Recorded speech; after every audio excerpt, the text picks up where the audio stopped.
সেই ঘটনাটো জুবিন অনুৰাগীৰ কাৰণে ভুল হোৱা নাই। এজন আৰক্ষী বিষয়াই যিটো চোচা ল'লে আৰু জুবিন অনুৰাগী বা জনসাধাৰণৰ ওপৰত যিটো আক্ৰমণ কৰিলে, তাৰ পিছৰ পৰা এই গোটেই ঘটনাখিনি ঘটিছে।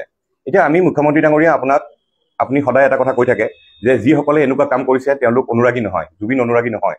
মুখ্যমন্ত্ৰী ডাঙৰীয়া, আমি আপোনাক প্ৰশ্ন কৰিব বিচাৰো যে জুবিন অনুৰাগী হ'বলৈ কি কি ক্ৰাইটেৰিয়া থাকিব লাগিব? নে অসম চৰকাৰক সুধি পেলাই আমি জুবিন অনুৰাগী হ'ব লাগিব নেকি? আপুনি এটা SOP তৈয়াৰ কৰক যে এইখিনি ক্ৰাইটেৰিয়া থাকিলেহে আমি জুবিন অনুৰাগী হ'ব পাৰিম, প্ৰথম কথা। দ্বিতীয় কথা, মানুহৰ যিটো ক্ষোভ, আজি জুবিন গাৰ্গক অসমৰ মানুহে ভগৱান সজালে, ভগৱানৰ স্থানত ৰাখিলে। আৰু SITৰ পৰা কিছুমান ৰিপৰ্ট বাহিৰলৈ আহিছে যিবিলাকে ভগৱানক দানৱ কৰিব চেষ্টা কৰিলে। একচামে উঠি পৰি লাগিলে জুবিন গাৰ্গৰ বদনাম ওলাবলৈ। SITৰ পৰা ওলাইছে এইবিলাক কাগজ, বেলেগৰ পৰা ওলোৱা নাই। আজি পষ্টমৰ্টেম ৰিপৰ্ট বাহিৰত ওলাল। কিয় এইবিলাক হ'বলৈ পালে? SITৰ কণ্ট্ৰলটো মুখ্যমন্ত্ৰী ডাঙৰীয়া আপোনাৰ হাতত নাই নেকি? আমি এইখিনি কথা জানিব বিচাৰিছো। আৰক্ষীৰ ভুলৰ কাৰণে কিয় যোৱাকালি এই ঘটনাটো ঘটিব পালে? কিয় এইটো হ'বলৈ পালে? কিয় বাস্কাত নিব লগা হ'ল? আজি মানুহৰ ক্ষোভ ক'ত? মানুহৰ ক্ষোভ হ'ল 14 দিন পুলিচ কাষ্টাডিত থকা শ্যামকানু মহন্ত।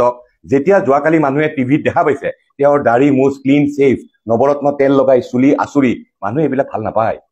অপৰাধীয়ে কল্ড ড্ৰিংকছ খুৱাব লগা হ'ল, বিলাসী জীৱন এটা জীৱলৈ, কৈদিক বিলাসী জীৱন দিবলৈ তেওঁলোকে বাস্কালৈ লৈ যাব লগা হ'ল। আজি বাস্কাৰ যিটো ঘটনা, এইটো অকল বাস্কা নহয়। আপুনি কালি কাৰ্বি আংলঙত লৈ যাওক, গোলাঘাটত লৈ যাওক, ডিব্ৰুগড়ত লৈ যাওক, শিৱসাগৰত লৈ যাওক, চব জেলতে এনেকুৱাই হ'ব।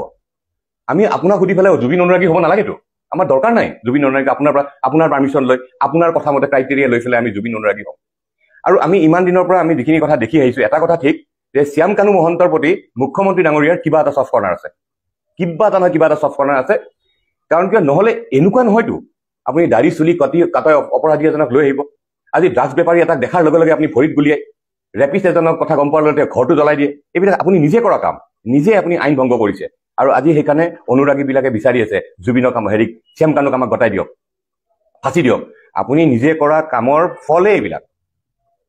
এতিয়া কথাটো হ'ল, মুখ্যমন্ত্ৰী ডাঙৰীয়া, আপোনাক হাতজোৰ কৰি অনুৰোধ কৰিছো, আপোনাৰ যদি অলপো যদি কিবা শ্যামকানু মহন্তৰ প্ৰতি যদি কিবা চফ্ট কৰ্ণাৰ আছে, এইটো আপুনি এতিয়া বাদ দিয়ক। ৰাজনীতি নকৰে মানুহে, অসমৰ মানুহে এতিয়া ৰাজনীতি নকৰে। অসমৰ মানুহক ন্যায় লাগে। আৰু আপোনালোকে ৰাজনীতি কৰি লাভো নাই।